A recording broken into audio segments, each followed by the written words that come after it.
ठाण्यातल्या शिळफाट्याजवळची 7 मजली अनधिकृत इमारत गुरुवारी अक्षरशः पत्त्यासारखी कोसळली आणि अनेक निष्पापांना आपला जीव गमवावा लागला, तर अनेक जण जखमी झाले। बिल्डिंग मधल्या 4 खोल्यांमध्ये खासगी कोचिंग क्लासेस चालत होते। संध्याकाळी हे क्लासेस सुरू असतानाच ही बिल्डिंग कोसळली, त्यामुळे मृतांमध्ये अनेक चिमुरड्यांचाही समावेश आहे। घटनेला अनेक तास उलटले तरी ढिगाऱ्याखाली अनेक जण अडकल्यानं या दुर्घटनेची तीव्रता वाढली।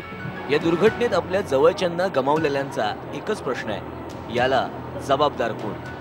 ये 2 महीने के अंदर बिल्डिंग रेडी हुई है। 2 महीने के अंदर ये 8 माला रेडी किया गया है। वो तो सवाल ही नहीं उठा, तो गिरे गए। मतलब अनलीगल काम प्लस कोई ध्यान नहीं, एकदम मतलब कुछ इधर कुछ भी करने का कर सकते हैं, ऐसा मतलब कोई गवर्नमेंट का वो है ही नहीं, कोई रोज दबाव कुछ भी नहीं है, जो चाहो तुम कर सकते हो इधर।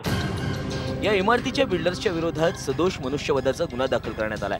सलीम शेख या बिल्डरला ठाणे क्राईम ब्रांचनं अटक केली, तर त्याचा पार्टनर जमील कुरेशी अजून फरार आहे। दोषींवर कडक कारवाई केली जाईल असं पोलीस सांगतायत। इसके बारे में निश्चित रूप से सब एडमिनिस्ट्रेशन सब साथ बैठेंगे और जैसे भी गवर्नमेंट पॉलिसी के हिसाब से उसको सख्ती से सख्ती कार्रवाई की जाएगी।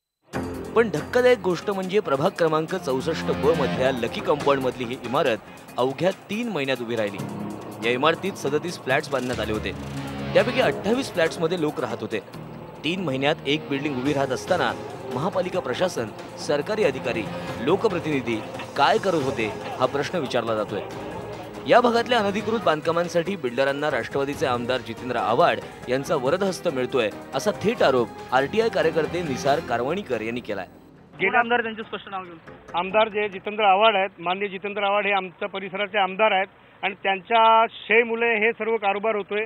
बिल्डरांना जे खांदे बलकट करण्याचं यांनीच काम केलेलं आहे, कारण बिल्डर त्यांचे असले तर त्यांचे पोस्टर बॅनर मुंबऱ्यासारख्या ठिकाणी लागतील म्हणून ते लोक बिल्डरांना कॉपरेट करत आहेत, हा स्पष्ट दिसून येतोय। तर विधानसभेतील विरोधी पक्षनेते एकनाथ खडसे यांनी सरकारनं अनधिकृत बांधकामांसंदर्भात श्वेतपत्रिका काढावी अशी मागणी केली, पण कागदी घोडे नाचवण्यापेक्षा लोकांच्या जीवाशी होणारा हा खेळ थांबवण्यासाठी सरकारची थेट कारवाई लोकांना हवी आहे। सुवर्णा तुसानेसह उदय जाधव, IBN लोकमत, ठाणे।